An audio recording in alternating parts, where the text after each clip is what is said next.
Strategic Job Search Plan Section 3, Locations.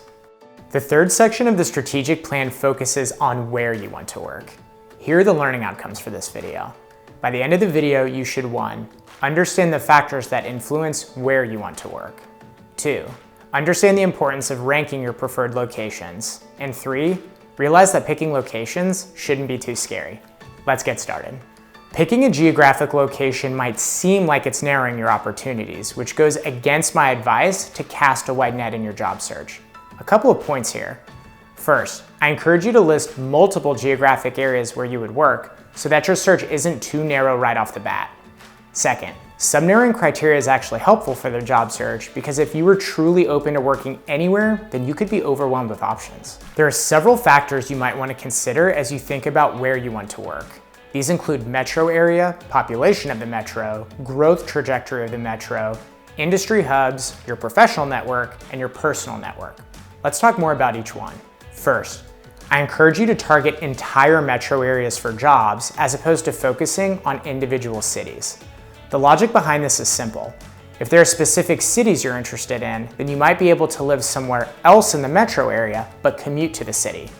Plus, metro areas are larger than cities, so they'll have more jobs. You should also consider the population of the metro areas you're targeting. The larger the population, the more jobs there will be. This also works in reverse. The smaller the population, the less jobs. If it were that easy, then you'd probably only target large metros, but there are other things you should consider, such as the cost of living typically being higher in bigger metros. Not only should you consider the current population, but you should also consider the metro's growth trajectory. Is the metro population increasing or decreasing, and what's driving that trend? Once again, assessing the growth trajectory is not cut and dried. For example, working in a growing metro can be good because it means jobs are being created quickly, but this growth might have caused housing shortages that have driven up the cost of living. You might want to target specific metros because they're hubs for industries that interest you. If you want to work in the oil and gas industry, then Houston, Texas is the hub for that. If you want to work for a technology company, then Silicon Valley in Northern California would be a good place to start.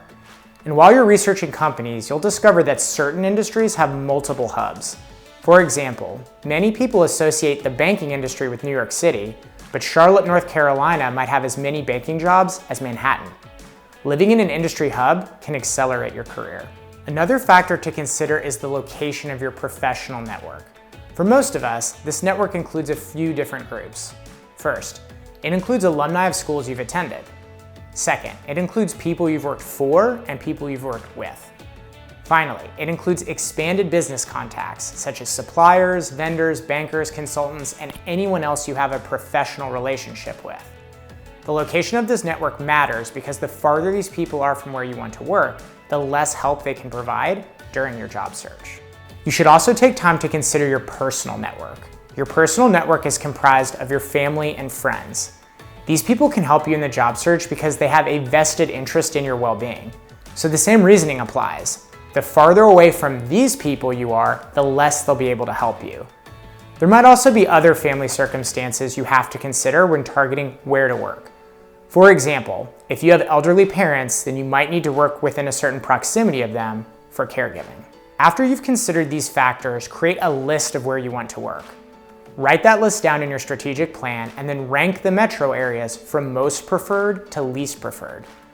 This ranking will help with the efficiency of your job search. For example, if you really want to work in Dallas with backup options of Houston or San Antonio, then you should spend 80% of your time searching for Dallas jobs and 20% of your time searching for jobs in the other two cities. And a reminder, do not apply for jobs where you don't want to live. This is the most inefficient job search thing you can do. If you're nervous because picking locations seems like it could limit you too much, don't worry. You can always go back and expand your search. And once you live somewhere, you aren't stuck there forever because you can always move. But I think it's important to remember that pretty much all metros have something going for them in the first place. That's why a lot of people live there. Conversely, if you don't like picking locations because you're truly open to work anywhere, go for it. You'll have a lot of options. That's the end of this foundational video, but just a reminder that this video is part of a longer playlist. The playlist is in chronological order, meaning videos at the beginning of the playlist cover things that occur at the beginning of a job search and vice versa. If you liked this video, then you should check out the other videos in the playlist. If you thought this video was confusing, then try going backwards in the playlist to learn more about job search up until this point, or even forwards in the playlist to see how things come together. Thanks.